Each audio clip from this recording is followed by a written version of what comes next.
Olá, bem-vindos a mais um vídeo do Mente Eficiente. Eu sou o Lucas Garcia e hoje vamos entender o porquê a Rússia ainda não colapsou após todas as sanções do Ocidente. Se você é novo por aqui, já se inscreve para não perder os novos vídeos, tudo bem? A guerra entre Rússia e Ucrânia já completou 2 anos, quando se iniciou em 24 de fevereiro de 2022. Mesmo com todas as explicações russas para a invasão, o Ocidente logo tratou de aplicar inúmeras sanções à sua economia, como, por exemplo, expulsando seus principais bancos do sistema bancário SWIFT e limitando suas exportações de gás e petróleo, prejudicando principalmente seu povo, porque os acessos às linhas de investimento e pagamentos fora do país foram restritos. Mesmo após todo esse tempo, sua economia apresenta um crescimento de 3,5% em 2023, superando as expectativas mundiais.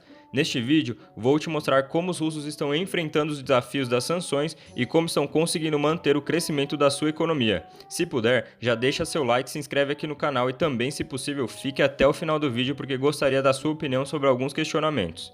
Para iniciar, é importante entendermos como os russos se adaptaram às sanções já faladas e também as alternativas para manter seu PIB em crescimento e, além disso, focar na guerra junto à Ucrânia. Mas antes, falaremos das principais sanções. Em 2022, após a notícia da invasão, países do G7 da União Europeia decidiram iniciar as retaliações à Rússia a fim de frear sua economia. A União Europeia, de início, bloqueou 600 bilhões de euros das reservas internacionais do Banco Central da Rússia, além de ativos de empresários e oligarcas, como o próprio presidente Vladimir Putin, que foi extremamente determinante por desestabilizar a economia naquele momento, visto que até o presente momento sua taxa de juros está acima de 15% ao ano, para segurar a inflação, mas que já vemos sinais de melhora, fechando em 7,4% em 2023. Em 2022, era de 13,4%.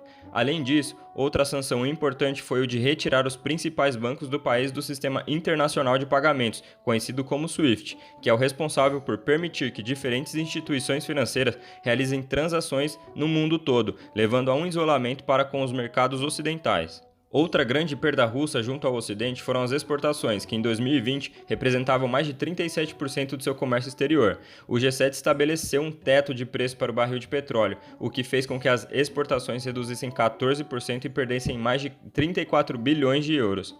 E nesse momento você deve estar se perguntando, como os russos conseguiram superar essas sanções? É realmente surpreendente como a Rússia está se recuperando economicamente, e nesse momento veremos alguns dos principais motivos que fizeram com que sua economia se mantivesse ativa e crescendo. Devido à sua economia diversa, como no setor de energia, permitiu o país alcançar novos parceiros, principalmente na Ásia, que não aderiram às sanções da Europa e dos Estados Unidos. A Índia e a China, no momento atual, estão entre seus principais parceiros. Em destaque a China, que aumentou em 30% seu comércio com a Rússia, importando principalmente gás natural e petróleo. Se olharmos apenas o gás natural, seu aumento foi de 50%. E todas essas transações comerciais estão sendo feitas em moeda chinesa, o que ajuda expressivamente o país a repor suas reservas internacionais.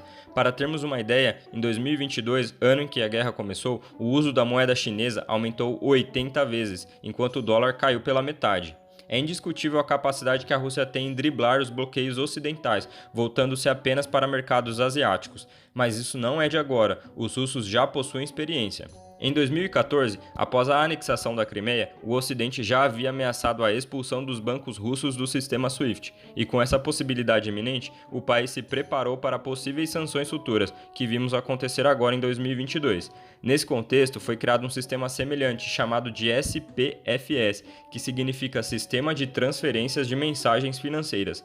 Desta forma, bandeiras como Visa e Mastercard, que são usadas internacionalmente, foram deixadas de lado, e a bandeira Mircards entrou em cena, isso a partir de 2015. Atualmente, mais de 100 milhões de cartões estão em circulação em 9 países, e isso tende a aumentar à medida em que a Rússia passe a cooperar com a China com seu também sistema de pagamentos SIPS. Além dessas estratégias, o Banco Central Russo acumulou nos últimos anos uma reserva de mais de 640 bilhões de dólares, composto por títulos estrangeiros, ouro e dinheiro. Por isso, mesmo após as sanções, essas reservas funcionam como uma almofada, uma defesa do seu sistema financeiro, garantindo ao governo o auxílio às empresas que sofreram as sanções, além de cobrir gastos governamentais. Gastos esses que aumentaram 3 vezes se compararmos com o período anterior à guerra. Estima-se que foram gastos mais de 100 bilhões de dólares com a indústria militar, e com os investimentos nesse setor, a indústria russa em geral tem sido impulsionada, a qual se manteve em alta nesses últimos 6 meses de 2023. Em agosto, registrou um aumento de 5,4%.